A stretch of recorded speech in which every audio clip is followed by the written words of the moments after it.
actually originated at the time of wartime because the situation was of the war among whole of the world. There was facing a war amongst all of the part of the countries.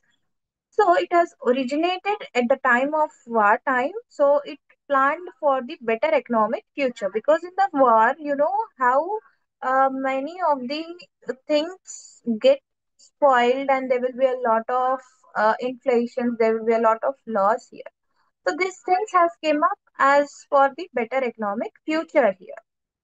So after the war, so it was dissatisfied with the efforts of the Bretton Woods institutions, which are the World Bank, IMF, and the GATT, that are relating to the problems of economic development and the coalition of these developing countries, which are called for International Conference on the Trade and Development because of the dissatisfaction here.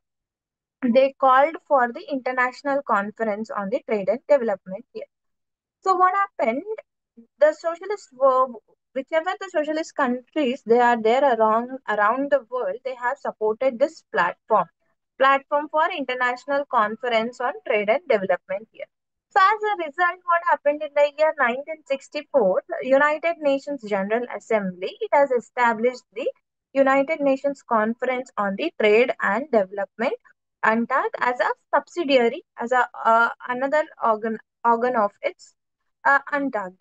So, whereas this has become the UNCTAD has become a major institution that is actually giving preferences, good preferential treatment for the developing countries here because they have been newly came up and they have been newly um, uh, parted from the colonial rulers and they have been striving for their development there, the developing countries. So this has become a major institution. So that's what it gives a preferential treatment for the developing countries. So let us now understand what are the factors that has led for the global economic and the trade organizations here. So, with the advent of this First World War that has been disrupted this international trading, there was a huge loss that has happened at the time of First World War. So that they had to establish this international trade organization. To establish this trade organization where it was not established, the President of the United States and the Prime Minister of the United Kingdom, they actually issued a charter called the Atlantic Charter on the 14th August 1941. So, as they have issued this charter, so the work has been began in 1944 at Bretton Woods Conference here. So, the representatives of those 44 nations of the US, UK, and the other countries, they have come and they have assembled at the Bretton Woods, which is there in the USA on July 1st, 1944. So, in this conference, the representatives of those 44 nations, they discussed about the proposal for the global economic and the trade organizations here. So, for such discussions, for such proposals, for such considerations, there came the Global Economic Trade Organizations called as IBRD, IMF, UNCTAD, GATT, and the WTO. So, we'll go line wise and we'll understand what is IBRD, what is IMF, what is UNTAC, what is GATT, and the WTO. So, the International Bank for Reconstruction and Development, which is called as the IBRD or the World Bank here. So, this was established in December 1945. It started its business from the June 1946. It's established in the year 1945, but started its business after 1 year, which is in the year 1946, and it has joined its hands with the International Development Association in the 1960 so that it could form the World Bank. Together joining with IDA, this IBRD has made the World Bank here. So this IBRD and the IDA, they work with the other three institutions here as well. One is International Finance Corporation, the next is Multilateral Investment Guarantee Agency, MIGA, and the International Center for the Settlement of Investment Disputes, ICSID. So what happened by this 2018, this World Bank, this group of those IFC, IBRD, IDAD, MEGA, ICSID, these are the group, World Bank group. It has become one of the world's largest sources of funding and the knowledge for developing countries here. So, of these five institutions, this IBRD and the IDA are the world's largest two units which are providing or giving assistance for the developing countries in the world here. Let's now see the structure of the World Bank. So, this IBRD is actually governed by the Board of Governors here, World Bank. So, the Board of Governors is the supreme one who makes the policy making a supreme body. So where it consists, the board of governors, it consists of a governor who meets annually, and the delegates who are there are mostly the authority. They lead about the daily matters they discuss there, such as lending and the operations towards this the board of directors here. So this board of directors, they consist of 25 executive directors here, and which is chaired by the president of the World Bank Group here. So what happens? It keeps regularly once in a month. It meets here once in a month so that they could carry on the work of the World Bank here. And the president of this World Bank group is the chief executive of the bank here, and he is responsible to conduct the day-to-day business here, business of the bank here. So here, what happens with the executive directors? They are collectively represent among 189 member states of the World Bank here. So this is the structure of the World Bank. Objectives of the World Bank. So it provides the long run capital. It provides long run capital to the member countries so that they could have their own economic development. Whoever is participating, whoever is a member of this World Bank, they the World Bank provides to those World Bank the long run for a long many years of the capital here. So it also induces the long run capital investment so they could have the balanced development of the international trade here. Next objective is it provides loans for the loans. So the granted small for the small and the for the large units also, and for the other projects of the whatever the member countries have their other few projects as well. It also ensures the implementation. If when you are taking assistance from the World Bank, it ensures that certain has been implemented of like a development project here. The objective is to provide or to promote the capital investment in those member countries. Why capital investment? Bole to when there is a, for example, we take for developing country. With this capital investment, they could have few development projects, like they could build the dams, they could build the hospitals, or they could have the big projects so that it could be helpful for the people. So it promotes capital investment in the developing countries and also for the developed countries and underdeveloped countries as well. The functions of the World Bank here. It supports to the developing countries. How बोले तो it supports through the policy advices, and it actually does research. It also analyzes and it provides the technical assistance, and it supports the development. It supports the capacity development in the countries. How much capable a country can be to develop its own country. So it supports such countries. So it also grants loans up to 20% to the member country, up to 20% of its share in the mid-up capital here. So it also provides loan to private investors as well who are belonging to those member countries. Okay, so where it provides loans with their own guarantee itself, with the private investors guarantee itself. So it also sponsors, it hosts, and it participates in many conferences as well, and also on the forums. And on those conferences and those forums, it issues the development. It goes with the collaborations with the partners, with the other countries or within the countries also. And the role of World Bank here. So the main role of the World Bank here is to provide the loans for the development work here for the member countries, especially to the underdeveloped countries, because they are the new countries that has been formed, and with the lot of with the lack of resources, lack of economic development, lack of everything, they require loans for the development projects here. So especially it provides loans for the underdeveloped countries here. It also provides long term loans for various development projects up to 5 to 20 years of duration here. And it actually working on the two goals, which has to be achieved by the 2020 here. So the goals actually are, they have to end the extreme poverty. How? How will it do? By decreasing the percentage of people who are living on the below subsistence level. Subsistence sustenance level is nothing but a minimum level that a country has. Level of anything, like say for the poverty, there will be a minimum level for the every country that is been given to them. So they are trying to end that extreme poverty up to that minimum level.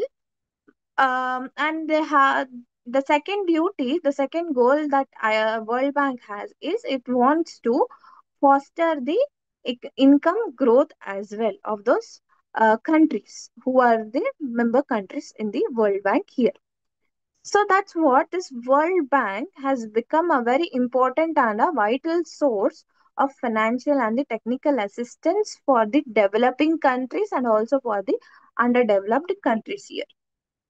So now we'll see the International Monetary Fund, which is called as IMF, that was established in 1945, whereas the 29 member countries, they have signed the Articles of Agreement.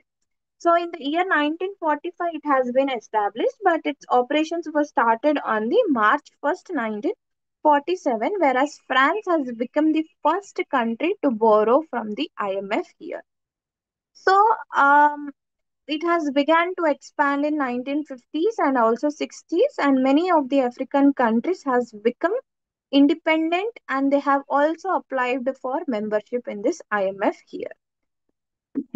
So this IMF is a international organization consisting of the 189 countries at present.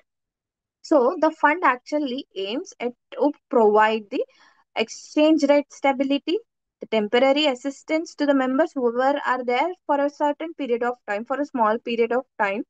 They provide the temporary assistance for those members, and also for the international sponsoring, so that they could curb this equilibrium of the balance of payment of countries. So there will be a few balance of payments within the trades and the exports here towards the countries. So it actually sponsors for those countries, curbing in the sense it minimizes or it avoids the disequilibrium. Means it is not been in a equal position, so that they could require, it takes measures so that it could avoid the disequilibrium relating to the balance of payments here. So, IMF comes from two sources. One source is by subscription by within the members. The subscription is done in the form of quotas. Next is by the borrowings here. So, in these two ways, it gets the resources here. So, IMF is actually provided by the member countries. Their it actually, most of the resources for this IMF loans have been provided by the member countries only. So whereas through their, how they get is through with their quotas here. So it has focused its attention since the 1915. So the developing countries and the least could be uh, focused here. The least developed members in a particular country could be focused here.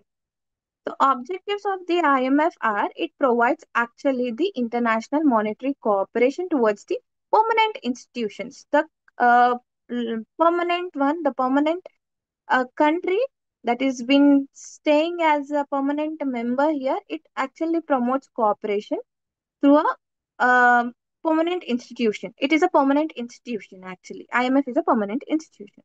So it also facilitates for the expansion and also for the balanced growth relating to the international trade here.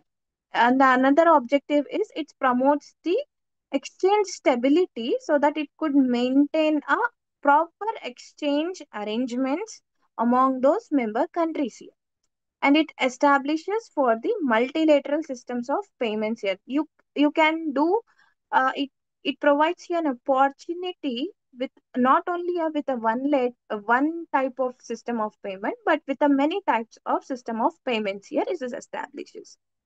Next, it actually gives confidence to the member countries by making fund whichever fund that is available to them. The structure of this IMF, whereas it provides in the structure of uh, board of governors, if we see, there will be a executive board, there will be a managing director, and there will be a staff of the staff consists of the international civil servants, not people coming from the one country, but from the among the whole world here.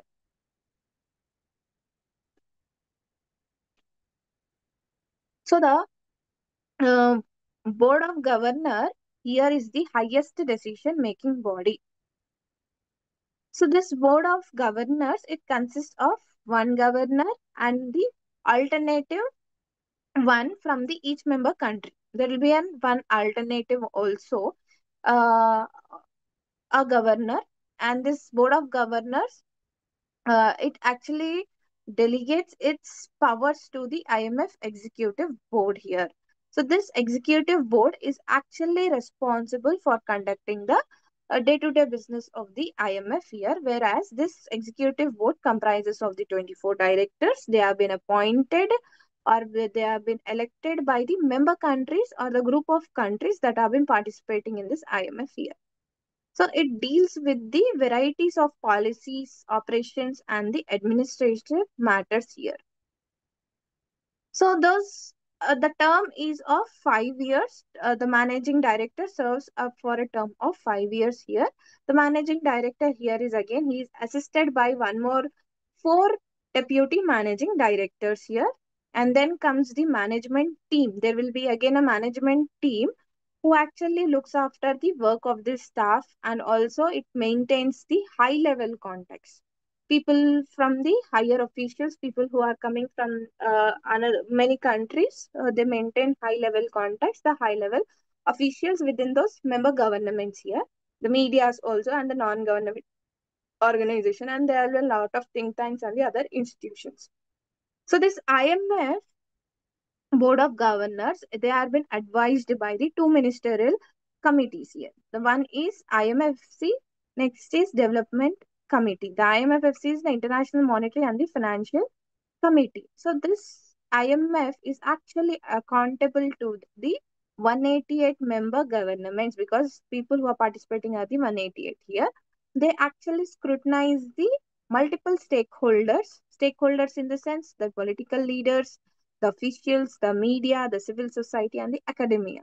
So these they actually scrutinized by them, by these people.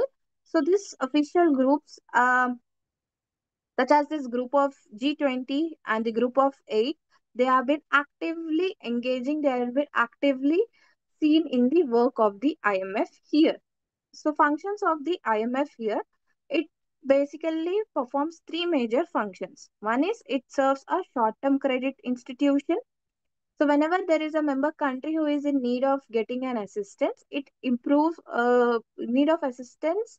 So assistance in the sense where it wants to improve its balance of payments, and whereas to improve its balance of payments, the IMF helps such countries through the short-term credit, providing a short-term credits here for some small period of time.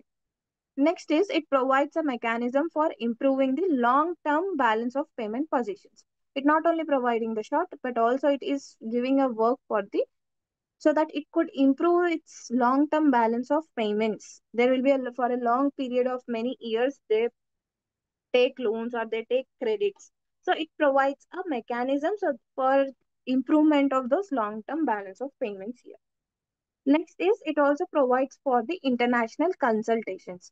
So whereas it actually bringing together the representatives, who are the representatives of those member countries, are there for reconciling the conflicting claims, whatever the claims that they have, they actually brings together them and they reconcile those conflicting claims here. The role of IMF here is to it actually plays a very important role in helping all those member countries governments, so that the challenges that whatever they have been facing by those member governments, that is been posed by these, for say, challenges due to the globalization, challenges due to the economic development, whereas this IMF plays a very great role here, and it also examines the economic policies, whatever the policies that the member countries are paying, it examines such policies of those member countries, and it also sees that if there are any fluctuations of the if there is ups and downs in the economic policy. So being such, it played a very important role in preventing the seeing such fluctuations. So, whereas we can rightly say that it has prevented the financial crisis in Mexico in the 1982, Brazil in 1987, East Asia in 1977 to 98, and for Russia in 1998. So, this IMF tracks the what is happening around the global. It sees the economic trends and it also elects its members so that it could tackle, so that the member states could tackle the difficulties that is been coming towards their economic policies. So it also provides policy advices and also finances to the member countries at the time of economic difficulties. And it also responded, IMF has also responded for the need of market, that market which has been dominated by the world economy, because economy world economy is very large. We tend to see many number of businesses coming and they are very competitive one, whereas will be ready to dominate the another. So it has also responded to the needs of the market here, and it also provides the emergency, the main role is here to provide the emergency assistance for the members that have been facing urgent balance of payment needs here. We have this next, we'll see the United Nations Conference on Trade and Development here. So in 1964, this United Nations General Assembly, it has established UNCTAD as a subsidiary organ here. So it this UNTAD has came from the intellectual support, the intellectual called the intellectual name called Raul Prebisch. It came from his, he is the first secretary general, organization's first secretary general also. So from the beginning itself, this UNTAD has been a major institution that has been promoting for the development of this global trading system, that has been also promoting the preferential treatments for the same, like World Bank. It has been giving the preferential treatment for the developing countries as such. So the first conferences of this UNTAC was held in Geneva in 1964. So far, as of now, there were 14 conferences that were held here. And let us see the structure of the UNTAC here. It is as an organ of UN General Assembly. It is neither specialized nor a supreme governing body, whereas its structure consists of a conference, the Trade and the Development Board (TDB), and also where we see there is a subsidiary intergovernmental bodies together with the TDB conference and the subsidiary intergovernmental bodies together with the secretariat we can see there. And the conference, whereas within the structure there is a conference, that conference is the highest policy making body here. So whereas the forum has the 195 member states where they discuss the policy options, they tend to see or they tend to formulate the global policies which are related on the trade and the development. They actually carry out functions of those conferences between the sessions. They are like 55 member TDB. TDB is Trade and Development Body that is established as the executive body of that conference. Conference being the highest, then comes the TDP. That conference it implements the decisions, and this TDB again has the internal intergovernmental bodies. One is the Commission on Trade in Goods and Services and Commodities. Next, we have the Commission on Investment Technology and the related financial issues. Next, the Commission on Enterprise Business Facilitation and the Development. So these commissions, these bodies actually they meet up once in a year.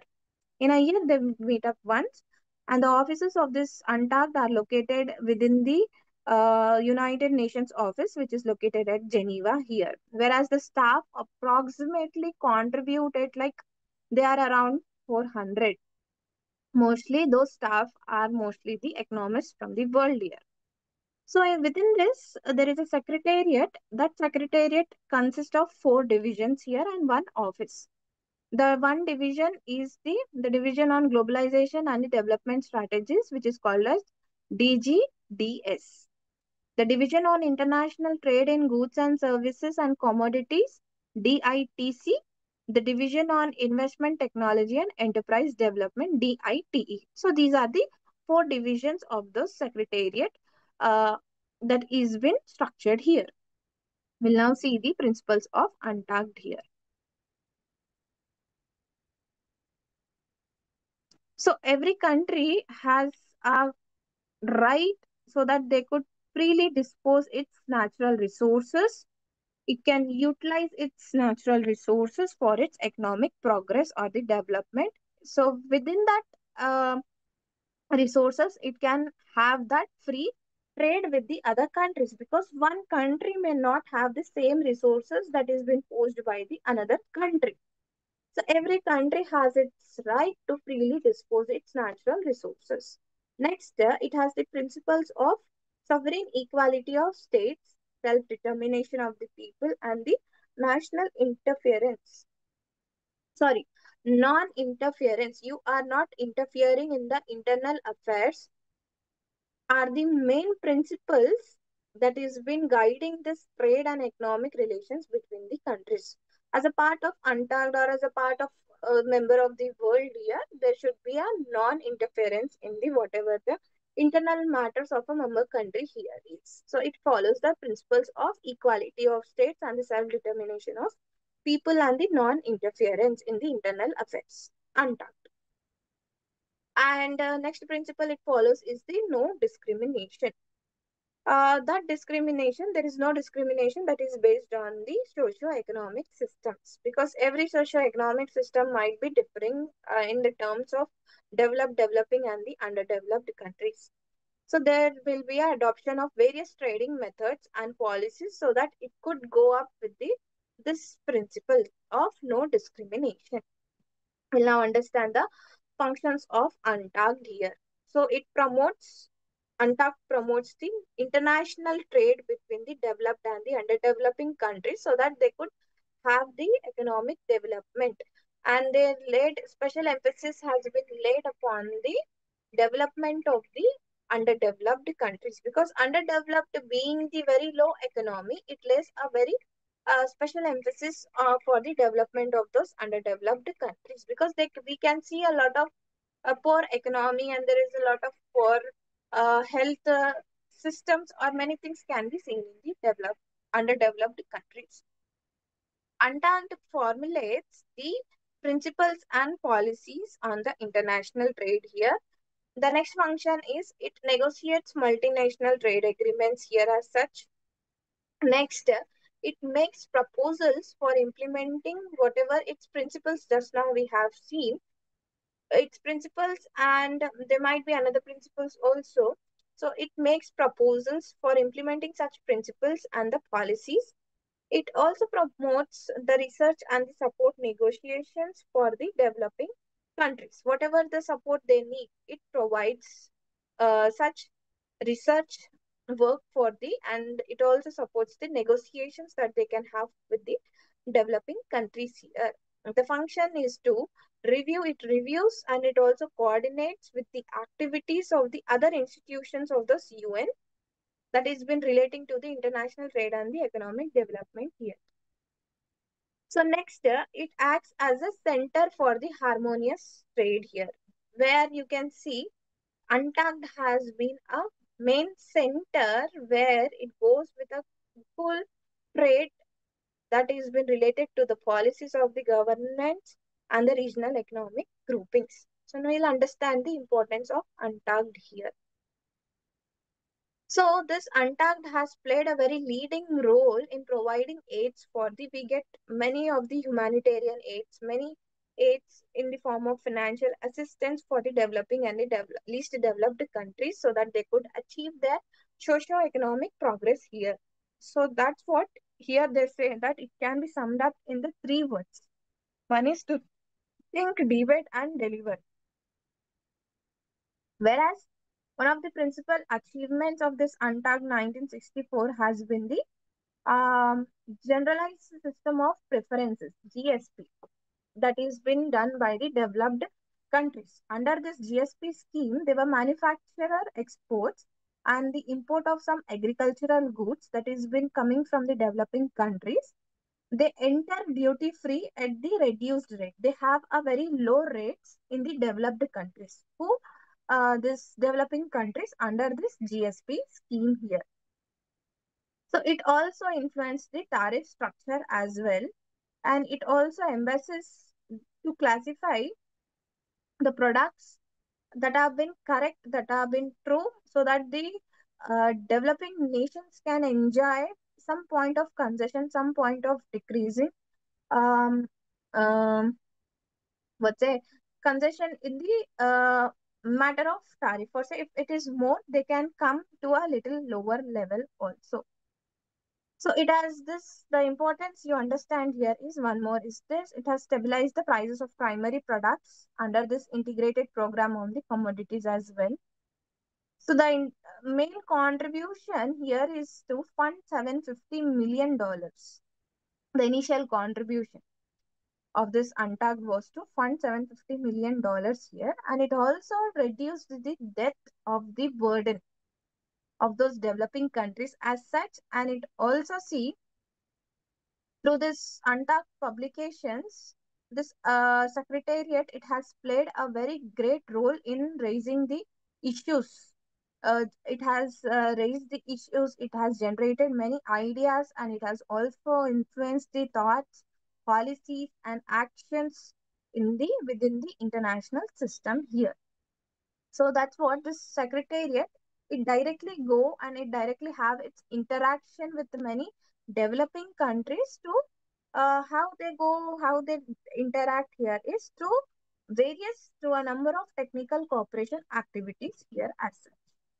So this is what it is UNTACD. Now we'll see the General Agreement on Trade and Tariffs GATT. It was a post-war expansion here, and you have to understand that this General Agreement on Tariffs and Trade was a post-war expansion. So this international body, it actually came on January 1st, 1948. It has came with an agreement among those 23 nations. So it is also based in the Geneva. 128 nation GATT. At the time of its modification, they had two-thirds of its people they are belonging to the developing nations. The two-thirds of its people are the developing nations. And over the periods, as it was modified and it has been amended, the major revamp, the major one took place as a result of the 1986 to 1994 Uruguay round of trade negotiations. It was happened. So there was a major revamp happened. From 1948 to 1994, there was a de facto GATT. This GATT has become a de facto international organization. Okay, that organization, it was meant for negotiation and for administering the various trade rules, multilateral trade rules. Within the country, you have a lot of trade rules. So it but it has ceased to exist on December 31st, 1994. So now we see there is no more GATT. It has been taken over by the WTO now. We'll understand the objectives of the GATT here. So these objectives of GATT are totally based on the Code of International Trade Conduct here. So what are the objectives? It has to follow the most favored nation principle, MFN. Unconditional, it has to follow unconditional most favored nation. We have many of the nations around the world, who many of the countries, it follows that unconditional most favored nation MFN principle here. Next, objective is to carry on those trade on the principles of non-discrimination, reciprocity, and the transparency. So this guard provides protection for the domestic within the country itself. It provides protection for those domestic industries through tariffs only. Okay, it is protecting, it is granting protection through tariffs to the domestic industries here. Next objective here, it has to liberalize the, it has to give the liberal freedom for the, it has to make the tariff and the non-tariffs how through the many negotiations to multilateral negotiations, not single or the not double, through the many types of negotiations here.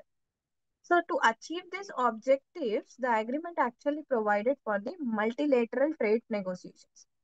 These objectives can only be happen not with the single, not with the double, but only with the multilateral trade negotiations. Only we can achieve the objectives of the GATT. Next, how you can achieve all those with the consultation and the settlement of the disputes here. And there should be a waivers. You should waive off, remove to be remove such tariffs. The waivers should be removal of few a percentage of the tariff should be granted in the exceptional cases, not in the all cases, but in the few cases only. Next, we see the principles or the conventions of the GATT here. They are basically meant on the four fundamental principles. First is it should be done on the non-discriminatory basis. Next, the domestic industry, it has to be protected how by the means of custom tariffs and not through the commercial measures. Okay, because it's a domestic industry, it's a within the country industry. So it should be protected by the custom tariffs.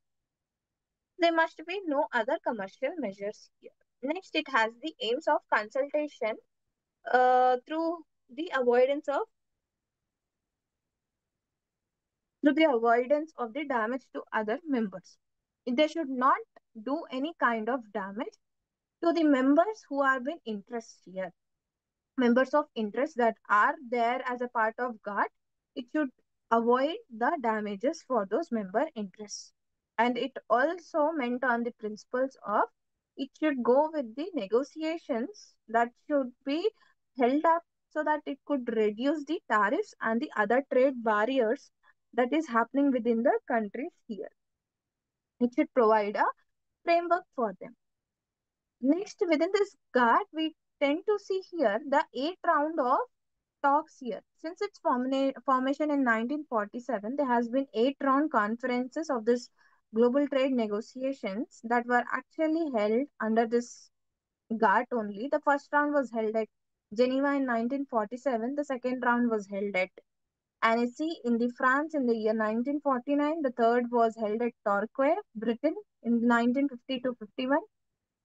The fourth was held at Geneva 5056 to 55, 1955 to 56. The fifth was also known as the Dillon Round, that was held at Geneva only in the year 1960 to 62.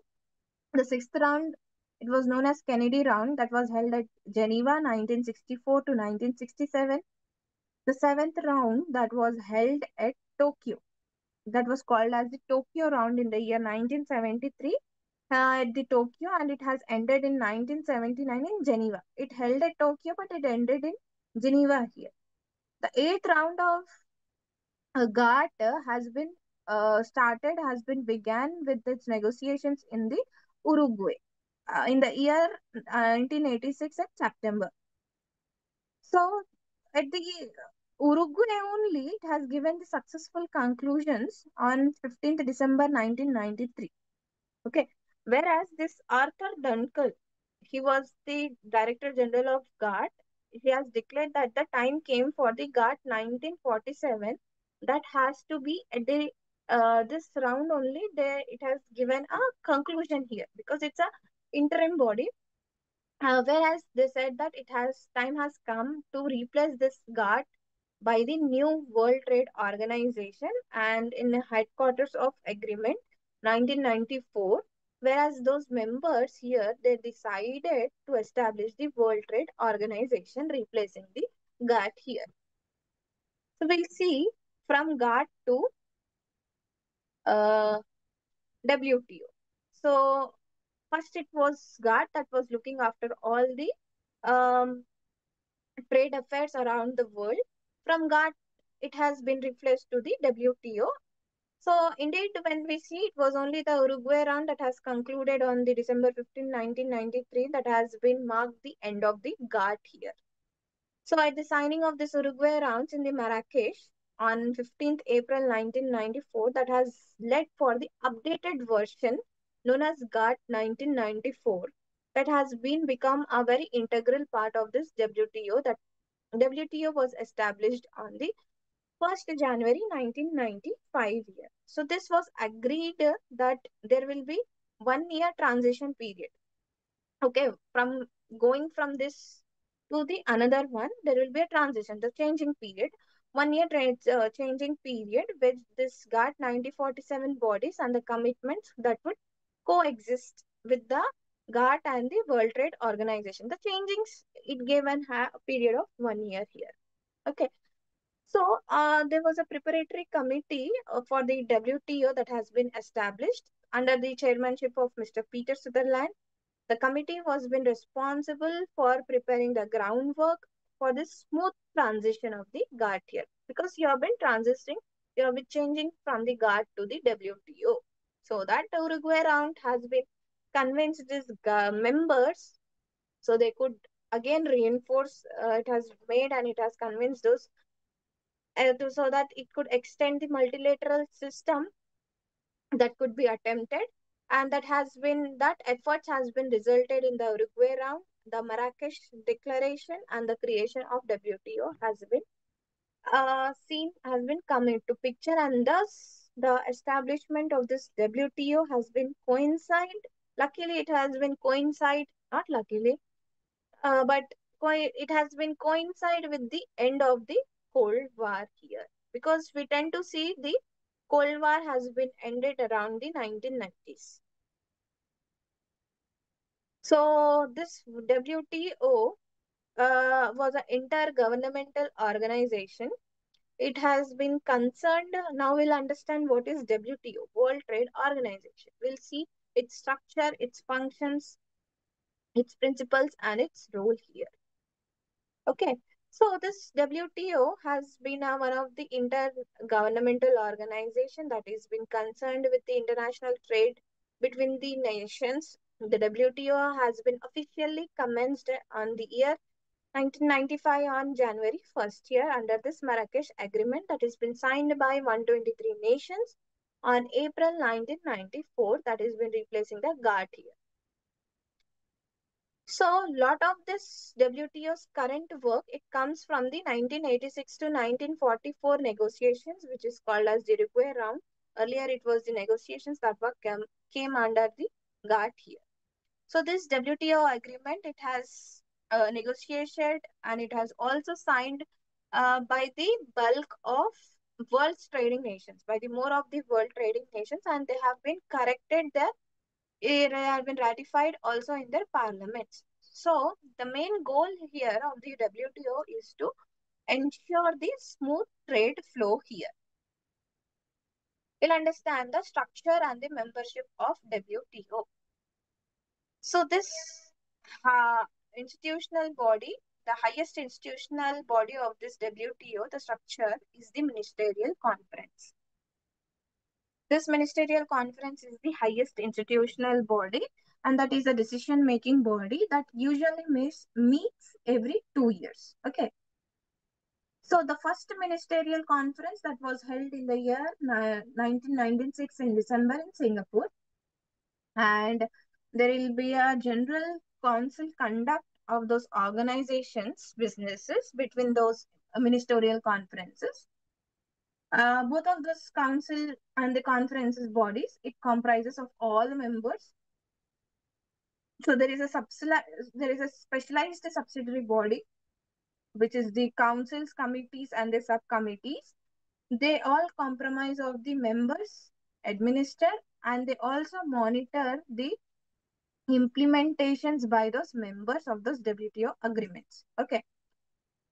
So this general council, it has to follow the subsidiary. Again, there will be again body. It has to follow that subsidiary body. A council for trade in goods with the 11 committees. Under this, there comes within the 11 committees under its jurisdiction here. There comes the Council for Trade Related Aspects for Intellectual Property Rights, Council for Trade in Services, Trade Negotiation Committee, the Council, the Service Council. So these come under its jurisdiction, and there are few committees on the trade and environment, trade and development, regional trade agreements, balance of payments restrictions, and the budget.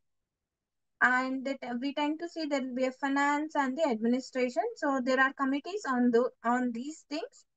The main goal here is to improve the welfare of the people of those members of the WTO here. So here there is within this WTO, there is a director general who leads a staff of almost around like 600 people in the Geneva here. Additionally, along with this director general, there is an additional deputy generals who are four in number. Deputy director generals, they are four in number. Now we'll see the principles and the activities of the WTO.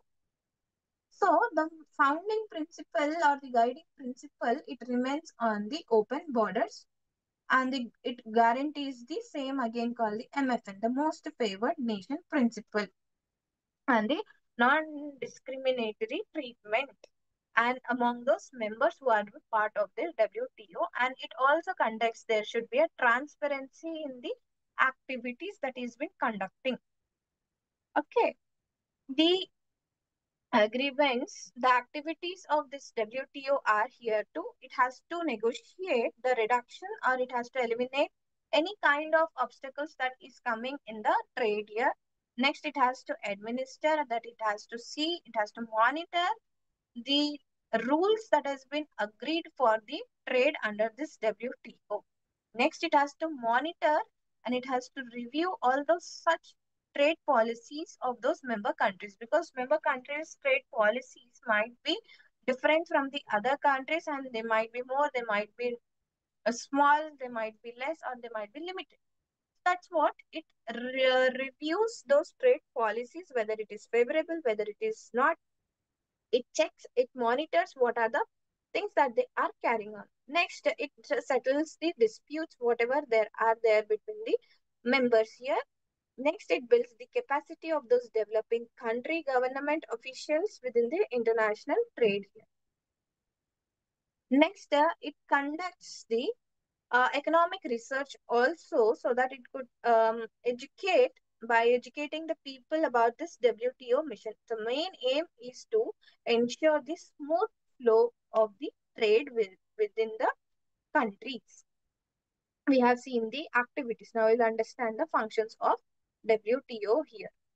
So it actually facilitates the MTAs, multilateral trade agreements, and the plurilateral trade agreements here. Okay. It also facilitates all the multilateral trade relations. That was trade agreements. This is trade relations. Next, it also gives facilitations for the implementation, so that it could provide the provisions of the ministerial conferences. Next, it administers the settlement of the disputes, whether there are disputes within the countries, so that it administers the settlement. There must be a settlement between the countries here. It administers the trade policy review mechanisms as such, TPRM also, And next, it also establishes a kind of coordination between those wings, other wings of the UNO. Other wings of the UNO are nothing but the IMF and the IBRD. We'll now see the role of WTO.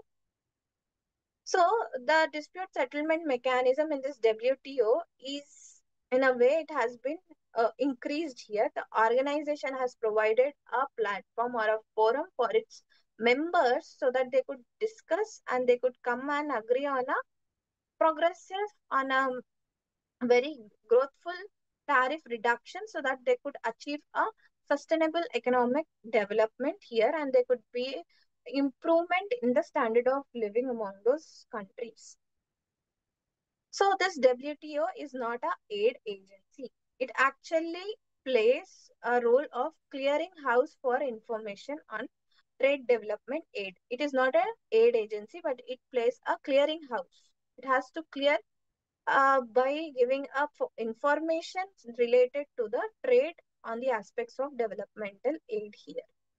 So this WTO has actually set up for the references over 100 trade ministries and the regional organizations here.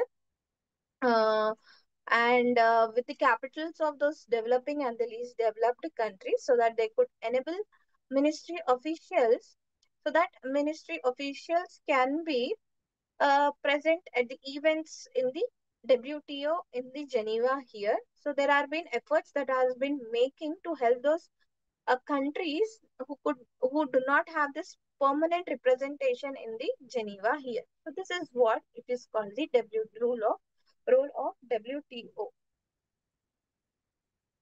So we have seen that we have understood the international intervention in the areas of economic and trade institutions today. And we have seen the institutional interventions that have been created for the regulating those cross-border, beyond the border economic activity that is been seen here, that is been highlighted here. And we have seen the Bretton Woods Assembly of the world powers that has proposed the global economic and the trade organizations. Accordingly, we have seen the IMF, IBRD, GATT that has been established to have a better future here. So with the dissatisfaction of the efforts of this Bretton Woods, the developing countries has been pressed for the international conference on the trade and development, whereas this socialist countries has extended their support for this platform, and therefore in 1964 we tend to see the UNTAC that has been established by the United Nations General Assembly. Then with the transition from the GATT, we tend to see WTO that has been emerged in the year 1995. Uh, and we have also seen this complementary global economic trade organizations, which are the IBRD, IMF, UNTAC, GATT, WTO, that has been made for the promotion of the international trade. For example, we have seen this World Bank, it has been providing finances, investment guarantees it is doing, and it is providing all kind of arbitration facilities. So that's what we have understood the factors, what there are.